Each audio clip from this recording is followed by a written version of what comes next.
Hi to all, welcome back to my channel Explore Europe. So before starting the video, मैं आपसे यही request करूँगा कि like my page, subscribe it and share my video. So let's start the video. Today's topic will be very interesting.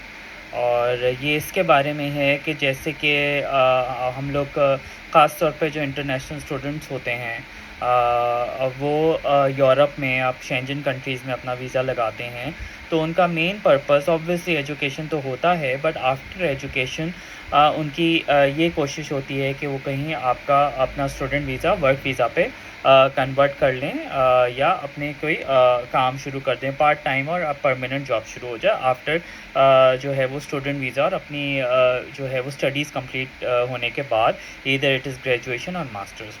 तो इन चीज़ों में जो सबसे इम्पॉर्टेंट चीज़ देखने वाली ये होती है कि कौन सी ऐसी कंट्रीज़ हैं यूरोप की जो चीपर हैं और जो एक्सपेंसिव हैं।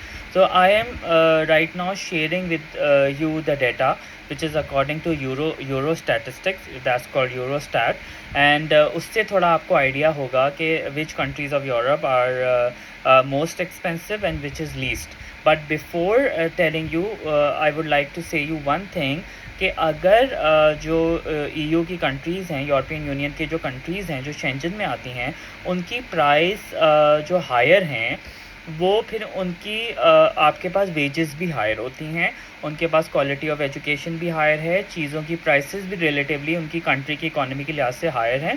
सो अगर वो एक्सपेंसिव हैं as compared to other EU countries, तो वो रिलेटिव एक्सपेंसिव हैं और उनके वेजेस भी उनके अकॉर्डिंगली ही है।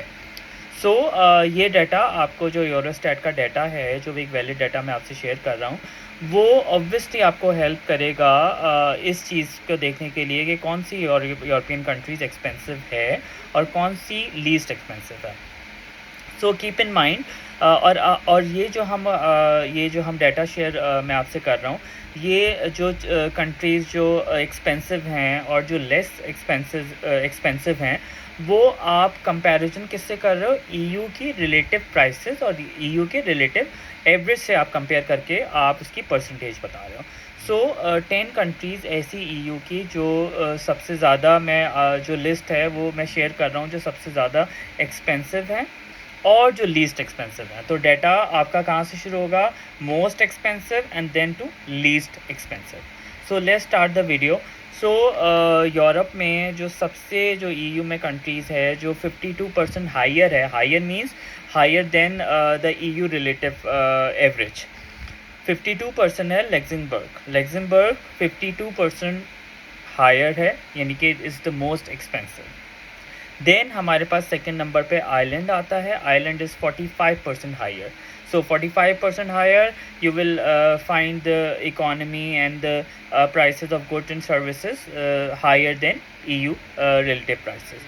Then third number pe we have Denmark, which is 43% relatively. Then fourth we have Finland, which is 28%. Then we have Netherlands, 22% higher, and then we have Sweden, 22% higher also. Then we have Belgium, 18% higher. Then we have Austria, 18% higher. Then we have Germany, 10% higher, and then we have France, 7% higher. So these are the countries, 10 countries I told you, from the most expensive to the least expensive. But I am repeating again that these percentage are higher than to as compared to EU average. So EU average hai, and there is also a very important thing, but because in EU country there is a common currency and there is a congruence and the जो है आपकी EU euro जो आपका चल रहा है उसमें आप पूरी करेंसी स्टेबिलिटी की वजह से चल रहा है जो यूरोपियन यूनियन में चल रहा है। सो अब ये आप कह सकते हो कि जब एक कॉमन करेंसी है और EU की एक कॉमन पैटर्न ये है कि प्राइस स्टेबिलिटी हो, तो कुछ हायर है कुछ लीस्ट हायर है, ऐसा क्यों? उनकी अपनी कंट्री की अपनी डायनेमिक्स, अपनी इकोनॉमी होती है, लेकिन अगर वो हायर हैं तो वहाँ पे वेजेस भी हायर हैं। तो मेन इंपॉर्टेंट बात ये है कि अगर आप ये देखना चाह रहे हो कि आप वेजेस भी आपकी चाह रहे हो कि जहाँ की अच्छी वेजेस मिले, आप कहीं वर्क वीज़ा पे जा रहे हो या स्टूडेंट वीज़ा के बाद आप काम कर रहे हो, तो that's mean the Luxembourg is the most suitable place if you want to earn more money.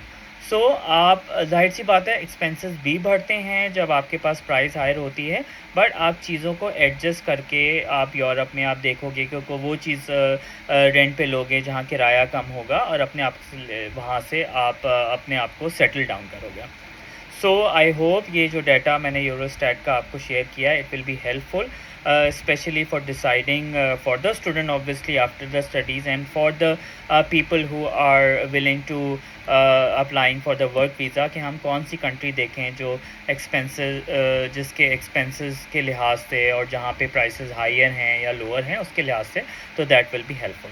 So I hope you like the video, and don't forget to like my page and subscribe my channel and share to other people so that they can also be benefited. So thank you, bye for now, and see you in again video.